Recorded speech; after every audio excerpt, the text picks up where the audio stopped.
دا ډروران حضرات، دا د غټو گاډو والا، دا د غټو بستونو والا کله چې دی په لاره باندې سفر کوي او د روټۍ ټایم شي نو غټو هوټلو ته دی ودرېږي، د دې ډرورانو روټۍ مفت وي، د دې خوراک مفت وي او د سولو مسافرو نه پیسې اخلي. نو د ډرورانو دا مفت خوراک کول، دا مفت روټۍ خوړل دا جایز دی او کنه شرعاً د دې څه حکم دی؟ نو دا مسله مخکې اولېږه، مخکې یې شیر کا، د ډرورانو حضراتو ته یې اولېږه او د هوټل والو ته یې اولېږه چې دی د دې مسلې نه خبر شي. نه که چېرې دا هوټل والا دې سولو ته، دې مسافرو ته د معمول مطابق روټۍ ورکوي او د معمول مطابق ته پیسې اخلي، نو بیا د ډرورانو له دا مفت خوراک کول جایز دي، ځکه دا په حکم د دلال کې دي او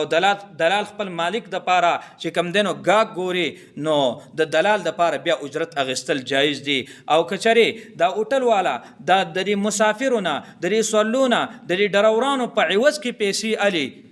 ازیاتې کوي ورسره او خوراک ورته هم صحیح نه ږدي، نو بیا د دې ډرورانو له دا مفت خوراک کول چې کوم دی دا جایز نه دي، ځکه دا په حکم د رشوت کې دی، دا بیا رشوت دی او د رشوت نه چې کوم دی نو شریعت کې ممانعت راغلی.